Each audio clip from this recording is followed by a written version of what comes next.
നമ്മുടെ ലാൽ സാറിൻ്റെ അമ്മ മരിച്ചിട്ട് ഞാൻ പോസ്റ്റ് ഇട്ടില്ല. കാര്യം അത്രയും വലിയൊരു മഹാനടൻ്റെ അമ്മ മരിച്ച പോസ്റ്റ് ഇടുമ്പോൾ അടിയിൽ ആ അമ്മയുടെ അടിയിൽ വന്നിട്ട് ചീത്തയാണല്ലോ, ഈ ഫോട്ടോയുടെ അടിയിൽ ചീത്തയാണല്ലോ പറയണം. അതുകൊണ്ട് ഞാൻ ആ ബഹുമാനം കൊണ്ട് ഞാൻ ആ അമ്മയുടെ പോസ്റ്റ് പോലും ഇട്ടില്ല. അതിന് മുമ്പ് സീനിയേട്ടൻ്റെ പോസ്റ്റ് എന്തൊരു തെറി അതിനിടയിലൊക്കെ വന്ന് പറഞ്ഞുകൊണ്ടിരിക്കും. ഇതൊക്കെ അനുഭവിച്ചാലേ പഠിക്കുള്ളൂ. അതല്ലേ ഞാൻ ഹരീഷ് ആത്മഹത്യ ചെയ്ത ആളെ പറ്റി ആ പോസ്റ്റ് ഇട്ടപ്പോൾ എനിക്ക് അതിനിടയിൽ അങ്ങനെ ഒരു കുറിപ്പിടണമെന്ന് തോന്നി. അതിൻ്റെ ഒരു വിഷമം എന്താണെന്ന് പുള്ളിയൊന്ന് മനസ്സിലാക്കാൻ വേണ്ടി ഞാൻ ഇട്ടതാണ്.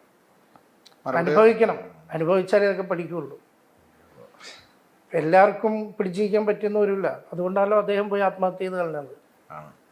ഇപ്പം ഞാൻ എൻ്റെ കുടുംബവും എൻ്റെ കുട്ടികളും അനുഭവിച്ച വേദന, ആ കുട്ടികൾ മോൻ ഏകദേശം ഡിപ്രഷൻ സൈഡിലോട്ട് വരെ പോയി. അപ്പോൾ ഒന്ന് ആലോചിച്ച് നോക്കി, പിള്ളേരെന്തെങ്കിലും ചെയ്ത് കഴിഞ്ഞാൽ ഹരീഷ് എന്ത് ചെയ്യുമായിരുന്നു? ഈ കൂടെ പഠിക്കുന്ന പിള്ളേർക്ക് എല്ലാവരും കുഞ്ഞുങ്ങളാണല്ലോ. ഇപ്പം എത്ര പ്രായപൂർത്തിയായെന്ന് പറഞ്ഞാൽ ആ ഒരു ഏജിൻ്റെ വെച്ചിട്ട് അവർ കളിയാക്കും. അങ്ങനത്തെ സിറ്റുവേഷനിൽ കൂടെ കടന്നു പോയിട്ടുണ്ടാവും കുട്ടികൾ. ഈ മോളുടെ പോസ്റ്റിന് താഴെയൊക്കെയാണ് ഒരുപാട് സൈബർ അറ്റാക്കുകൾ വരുന്നത്. മോളൊക്കെ എങ്ങനെയാണ് പ്രതികരിക്കുന്നത്? അവള് ഭയങ്കര ബോൾഡാണ്. അവളതാണ് അന്ന് ഞാൻ പോലും അറിയാതെ അന്ന് അവളാ ലൈവ് പോയത്. എന്ത് പറഞ്ഞത് കണ്ടപ്പോൾ മോളുടെ അടുത്ത് വേണ്ടായിരുന്നു നമുക്ക് ചെയ്യണ്ടായിരുന്നല്ലോ, വെറുതെ അതിനിടയിൽ തെറിയല്ലേ വരുള്ളൂ, അത് കുഴപ്പമില്ല ഹാപ്പിയെന്നു. പക്ഷെ മോളുടെ പേജിൻ്റെ ഇടയിൽ വന്ന് നമ്മൾ അറ്റാക്ക് നടത്തിയേക്കുന്നവർക്കെല്ലാം എതിരെ. പക്ഷെ ഞാൻ കൂടുതലും നോക്കുമ്പോൾ എല്ലാം ഫേക്ക് ഐഡിയ. അത് എൻ്റെ അടുത്ത ചോദ്യങ്ങളിൽ തന്നെ അതാണ്. അതെങ്ങനെ ഒരിക്കലും സൈബർ അറ്റാക്ക് ചെയ്തതിനെതിരെ നമ്മൾ ഞാൻ മൊത്തം സാധനം എടുത്ത് നോക്കുമ്പോൾ വളരെ കുറച്ച് ആൾക്കാർ ജെന്യുവനല്ലോ, ബാക്കിയെല്ലാം ഫേക്ക് ഐഡിയ. ഇതിനു വേണ്ടി മാത്രം ഉണ്ടാക്കി വെച്ചിട്ട് തെറി പറയുന്നതാണ് കാണുന്നത് മുഴുവൻ. ഒരു ഫോളോവർ 2 ഫോളോവർ പെട്ടെന്ന് ഒരു സാധനം ഉണ്ടാക്കി, ഒരു ഐഡിയ ഉണ്ടാക്കി അതിനകത്തുനിന്ന് തട്ടിവിട്ടേക്കാണ്. ഇതെന്തോ കൂലിക്ക് ആളെ ഇരുത്തി ചെയ്യിക്കുന്നതാണ്. ആരാന്നുള്ള സാധനം ഞാനിപ്പോൾ എനിക്കറിയില്ല. ഇതിൻ്റെ പിന്നിൽ വൻ കളിയുണ്ടെന്ന് ഞാൻ പറഞ്ഞില്ല. ആദ്യം ഇതിന് പിന്നിൽ ഒരു വൻ ഗൂഢാലോചന എനിക്ക് മനസ്സിലായിട്ടുണ്ട്. അതിൻ്റെ ഭാഗമായിട്ടാണ് ഈ വരുന്ന തെറി മുഴുവൻ ഇന്നടി വന്നുകൊണ്ടിരിക്കുന്നത്. ആരെയും അല്ലെങ്കിൽ ജെനുവിൻ ഐ ഡിയിൽ നിന്ന് വരട്ടെ. ജെനുവിൻ ഐ ഡിയിൽ നിന്ന് ഒരാളുടെ ഐ ഡിയിൽ നിന്നും വന്നിട്ടില്ല. ഈ തെറി മുഴുവൻ വരുന്നതും ഈ ചീത്ത പറയുന്നതെല്ലാം ഫേക്ക് ഐ ഡികളാണ്. ഈ ഒരാളുടെ ക്യാരക്ടർ അസാസിൻ ചെയ്യുന്നു എന്ന ആ ഒരു പ്രൊസീജിയറാണ് ഇപ്പോൾ നടന്നുകൊണ്ടിരിക്കുന്നത്. ഇക്കയുടെ ഒരു ക്രെഡിബിലിറ്റി കളയുക എന്ന് പറയുന്നത്. നമ്മൾ ക്രെഡിബിലിറ്റി നശിപ്പിക്കുക എന്ന് പറഞ്ഞ സാധനം. കാരണം ആ ക്രെഡിബിലിറ്റി രണ്ടാമത് ഉണ്ടാക്കിയെടുക്കുക എന്ന് പറഞ്ഞാൽ അത് പറ്റിക്കൊള്ളണം എന്നില്ല. അല്ലെന്നുണ്ടെങ്കിൽ ഒരു 100% പഴയ രീതി വന്നുകൊള്ളണം എന്നില്ല. 10% പേര് ആ കണ്ണിൽ കൂടെ തന്നെ തെരുവിളിച്ച് പോകുന്നുണ്ട്. ഈ നമ്മളുടെ നിയമവ്യവസ്ഥയിലെ ക്രെഡിബിലിറ്റി നശിപ്പിക്കുന്നതിന് എന്ത് ശിക്ഷയായിരിക്കും തിരിച്ച് നമുക്ക് എന്ത് ചെയ്യാൻ പറ്റും? അതിന് സൈബർ അറ്റാക്ക് എന്നുള്ള രീതിയിൽ മുമ്പോട്ട് പോയാലും എന്ത് പ്രതിവിധി ഉണ്ട് നിയമത്തിൽ? എന്തെങ്കിലും ഉണ്ടോ? നമുക്ക് അതിനെപ്പറ്റി ഒന്നും പറയാൻ പറ്റില്ല. നിയമത്തിന്റെ വഴി പ്രത്യേകിച്ച് കേസ് കൊടുക്കാന്നുള്ളതിനപ്പുറം അതിന് വേറെ എന്തും സംഭവിക്കുന്നില്ല. എന്ത് സംഭവിക്കുന്നു എന്നത് നമുക്കറിയാൻ മേല. നമുക്ക് കൊടുക്കാം എന്നുള്ളത് മാത്രമേ ഉള്ളൂ ഇതിനകത്ത്. ഈ അസോസിയേഷനിലോ അല്ലെങ്കിൽ അങ്ങനെ എന്തെങ്കിലുമൊക്കെ ചർച്ചകളോ അല്ലെങ്കിൽ വേണ്ടപ്പെട്ട ആൾക്കാരെ വിളിക്കുകയോ പോസിറ്റീവായിട്ട് നെഗറ്റീവായിട്ടാണെന്നുണ്ടെങ്കിൽ എല്ലാ അസോസിയേഷന്റെ ആൾക്കാരും എല്ലാത്തിൻ്റെയും അമ്മയെന്നാണെങ്കിലും എല്ലാ ആൾക്കാർ വിളിച്ചിട്ടുണ്ട്. അമ്മയിൽ പരാതി കൊടുത്തിട്ടുണ്ടെന്ന് പറയും അദ്ദേഹം. പക്ഷെ അങ്ങനെ ഒരു പരാതിയായിട്ട് എൻ്റെ അമ്മയെന്ന് അങ്ങനെ ഒരു എന്നെ വിളിച്ചിട്ട് ഇങ്ങനെ ഒരു പരാതി കിട്ടിയിട്ടുണ്ട്, നിങ്ങളൊന്നും വന്നൊന്നും പറഞ്ഞ് അങ്ങനെ എന്നെ അമ്മയെന്നൊന്നും ഇതുവരെ വിളിച്ചിട്ടില്ല. എനിക്കും അത് ആ ഒരു കടം കൊടുത്തതിന് ഒരു പരാതി എടുക്കാൻ പറ്റുന്നല്ലേ? അസോസിയേഷൻ ഒരിക്കലും ഇങ്ങനെ വ്യക്തിപരമായിട്ടുള്ള കാര്യങ്ങൾക്ക് പൈസ കൈമാറലൊന്നും അസോസിയേഷന് പരാതി എടുക്കാൻ പറ്റില്ല.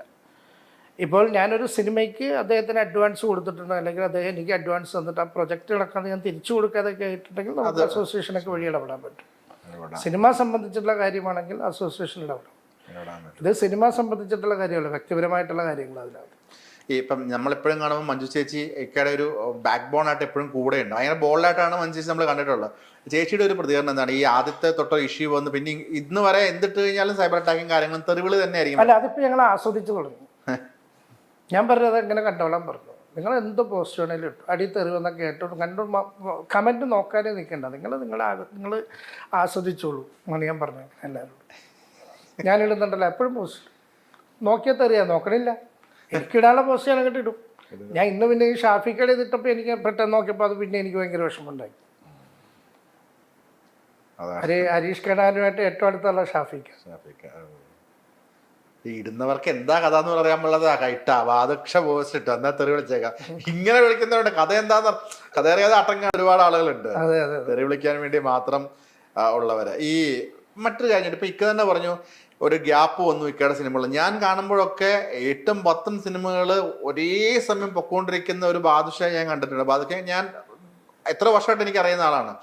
പിന്നീട് പ്രൊഡ്യൂസർ ആവുന്നത് അതിനുശേഷം ഒരു ഗ്യാപ്പുകൾ സിനിമയിൽ വരുന്നത് ഇപ്പൊ 1-2 സിനിമകളാണ് ഇപ്പൊ ഫോക്കസ് ചെയ്യുന്നത്. ഇക്കയുടെ കരിയറിന് ഈ ഒരു ഗ്യാപ്പ് വരാനുള്ള റീസൺ എന്തുകൊണ്ടായിരിക്കും? അല്ല, ഞാൻ പറഞ്ഞില്ല, സിനിമ നമ്മൾ പ്രൊഡക്ഷൻ സൈഡിലോട്ട് ഇറങ്ങിക്കഴിഞ്ഞപ്പോൾ നമുക്ക് ഏറ്റവും കൂടുതൽ കോൺസെൻട്രേഷൻ അതിൽ കൊടുക്കേണ്ടി വരും. പിന്നെ അത് നമുക്ക് സാമ്പത്തികമായി ബാധ്യതയിലോട്ട് മാറുമ്പോൾ പിന്നെ നമുക്ക് പിന്നെ ഒന്നിലും ശ്രദ്ധിക്കാൻ പറ്റില്ല. പിന്നെ ഇതെങ്ങനെ ഈ ബാധ്യത തീർക്കാൻ പറ്റുമെന്നുള്ള ചിന്തകളും അടുത്ത പ്രൊജക്റ്റുകൾ കൊണ്ടുവരിക, എങ്ങനെയെങ്കിലും തീർക്കണമെന്നുള്ള ആവശ്യങ്ങളുമായിട്ടുള്ള നമ്മുടെ ഓട്ടങ്ങളാണ്. അപ്പോൾ നമുക്കൊരു പടം ശ്രദ്ധിക്കാനോ അല്ലെങ്കിൽ ഒരു സിനിമ ഏറ്റെടുക്കാനോ പറ്റാത്തൊരു സാഹചര്യം. ഓ, അങ്ങനെ വരുന്നതാണല്ലേ. നമുക്ക് പിന്നെ നമ്മൾ വിജയമായിരുന്നെങ്കിൽ നമുക്ക് ഈ ടെൻഷനില്ല, പിന്നെയും നമുക്ക് എത്ര പടം വേണേലും ചെയ്യാൻ പറ്റുന്നില്ല. പക്ഷെ നമ്മൾ പരാജയം നേരിട്ടപ്പോൾ നമുക്ക് അതിൻ്റെ ഇനി എങ്ങനെ മാറ്റിയെടുക്കാം, അതിനുള്ള പ്രോജക്റ്റുകൾ എങ്ങനെ ഉണ്ടാക്കിയെടുക്കാം, അങ്ങനെ അതിൻ്റെ കാര്യങ്ങളുമായിട്ട് ഓട്ടം. പക്ഷേ എനിക്ക് സിനിമ കുറവാണെങ്കിലും ജനങ്ങൾക്കറിയില്ല കേട്ടോ. എന്നെ എപ്പോഴും സജീവമായിട്ട് തന്നെ ആൾക്കാർ കാണുന്നുണ്ട് എല്ലായിടത്തും. സിനിമയ്ക്കുള്ളിൽ മാത്രമേ സിനിമ കുറവാണെന്നുള്ള കാര്യങ്ങൾ അറിയുന്നുള്ളൂ, പൊതുജനങ്ങൾ അറിയുന്നില്ല. അവരുടെ മുമ്പിൽ ഞാൻ എപ്പോഴും സജീവമായിട്ടുണ്ട്. അത് സോഷ്യൽ മീഡിയയിലാണെങ്കിലും ഉണ്ടാവും, എവിടെയാണെങ്കിലും ഉണ്ടാവും. ഈ മാറ്റനിയുടെ ബാനറിൽ എടുത്ത് വെച്ചിട്ട് റിലീസാവാൻ ഇനിയും സിനിമകളില്ലേ? മാറ്റനിയുടെ ബാനറിൽ സിനിമയൊന്നും ചെയ്തിട്ടില്ല. അല്ല, ഡിസ്ട്രിബ്യൂഷൻ എടുത്തിട്ട് ഇല്ല ഇല്ല, എല്ലാം റിലീസ്. കുറെ ഡിലേ വന്നിട്ടുള്ള ഒരു എനിക്കൊന്ന് ബർമൂഡ പോലെ അല്ലെങ്കിൽ സ്പ്രിംഗ് 3 പടമാണ് ഇപ്പൊ നമ്മുടെ കയ്യിൽ ഇരിക്കുന്നത്. ഒന്ന് ബർമൂഡ, ഒന്ന് സ്പ്രിംഗ്, ഒന്ന് നമ്മുടെ റേച്ചൽ. അതിലിപ്പോ റേച്ചലാണ് നമ്മൾ ഫസ്റ്റ് ഇറക്കാൻ പോകുന്നത്. മറ്റേ രണ്ട് ഇത്രയും മറ്റേ സമയത്ത് റേച്ചൽ കഴിഞ്ഞാൽ ഇമ്മീഡിയറ്റ് ഞാൻ മറ്റേ 2 പടവും ഇറക്കും.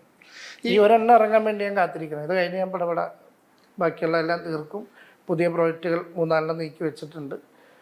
അടുത്ത പ്രൊജക്റ്റിലോട്ട് ഇമ്മീഡിയറ്റ് കയറും. അതെ അതെ, ഇനി മറ്റേ പ്രൊജക്ട് ഡിസൈൻ പരിപാടിയിലേക്ക് ഫോക്കസ് അതുകൊണ്ട് അങ്ങനെ വർക്കുകൾ ഞാൻ പിടിക്കുന്നുണ്ട്. ലാസ്റ്റ് പിടിച്ചാലുള്ള ആശകളായിരുന്നു. ഇനി അങ്ങോട്ട് 1-2 പടങ്ങൾ വന്ന് നിൽപ്പുണ്ട്. ഓക്കെ. റേച്ചലിന് പുറകെ മറ്റേ 2 മോഡേൺ റിലീസ് ഉണ്ടാവും. ഈ ഇക്കയുടെ കൂടെ ഉണ്ടായിരുന്ന ഇപ്പൊ മാറ്റിനി സെപ്പറേറ്റ് ആയി പിരിയുന്നു. കൂടെ ഉണ്ടായിരുന്ന ആളുകളൊക്കെ പലരും പല ഇഷ്യൂവിന് മുന്നേയും വന്നിട്ടുണ്ട്. ഈ കൂടെ ഉണ്ടായിരുന്ന ആളുകൾ പിരിഞ്ഞു പോയി, ഇക്കയ്ക്ക് മാത്രം ഇങ്ങനെ ഒരു വിവാദങ്ങൾ ഇടയ്ക്കിടയ്ക്ക് വരുന്ന എന്തുകൊണ്ടാണ് ചിന്തിച്ചിട്ടുണ്ടോ? എൻ്റെ സമയമായിരിക്കും, നമ്മളതിന് അങ്ങനെയൊക്കെ ചിന്തിക്കുന്നത്. അങ്ങനെയൊന്നും ആലോചനകളിൽ പോയിട്ടില്ല. ഇല്ല. ഈ ഒരു ഇഷ്യൂ വന്നു കഴിയുമ്പോൾ അതിനെ ഓവർകം ചെയ്യുന്നത് എങ്ങനെയാണ്, ഹീൽ ചെയ്യുന്നത് എങ്ങനെയാണ്? അത് പടച്ചവൻ്റെ സഹായമാണോ, അവിടെ നിന്ന് കിട്ടുന്ന ഒരു വിൽ പവർ തന്നെയാണ് നമ്മൾ പിടിച്ചു നിൽക്കുന്നത്. ഈ പ്രസ് മീറ്റില് വിതുമ്പുന്നത് കണ്ടിട്ടുണ്ടായിരുന്നു ഇന്നലെ. അപ്പം പ്രസ് മീറ്റിലെ ഇക്കൊന്ന് ശബ്ദം ഇടറുന്നത് നമ്മൾ കണ്ടിട്ടുണ്ടായിരുന്നു. ഈ ഇങ്ങനെ ഇഷ്യൂ വന്നു കഴിഞ്ഞപ്പം എപ്പോഴെങ്കിലും കരച്ചിൽ വരെ എത്തിയിട്ടുണ്ടോ? ഇങ്ങനെ പറയാൻ പറ്റുന്നില്ല, ഇങ്ങനെ എല്ലാവരും തുടർച്ചയായി സൈബർ അറ്റാക്ക് ചെയ്യുന്നു, പല രീതിയിലും പല മോശം, ഇപ്പം സ്ത്രീ വിഷയം പറഞ്ഞ് വരെ വളരെ കമന്റുകൾ തന്നെ ഞാൻ കണ്ടിട്ടുണ്ട് അതിൻ്റെ ഇടയിൽ. അപ്പൊ ഞാൻ ആലോചിച്ചിട്ട് ഇങ്ങനെ കമന്റ് ഇടുന്നുണ്ടെങ്കിൽ ഇതിന്റെ എന്തെങ്കിലും ഒരു സംഘടിതമായ ഒരു ബുദ്ധി അതിന്റെ പുറകിലുണ്ടെന്ന് നമ്മൾ പേഴ്സണലി ചിന്തിച്ചിട്ടുണ്ട്. നമുക്കത് കാണുമ്പോൾ നമുക്ക് മനസ്സിലാവുമല്ലോ, ഇതിന്റെ പിന്നിൽ സംഘടിതമായിട്ട് തന്നെയുള്ള പ്രവർത്തനങ്ങൾ നടക്കുന്നുണ്ട്. ഈ ആദ്യ സമയത്ത് എങ്ങനെ ഓവർകം ചെയ്തു? കരഞ്ഞിട്ടുണ്ടോ? ഞാൻ അങ്ങനെ കരഞ്ഞിട്ടൊന്നുമില്ല. എനിക്ക് ഇന്നലെ പിന്നെ അതങ്ങനെ എനിക്ക് മോൻ്റെ കാര്യം ആലോചിച്ചപ്പോൾ പെട്ടെന്ന് എനിക്കത് വന്നു പോയിരുന്നുള്ളൂ.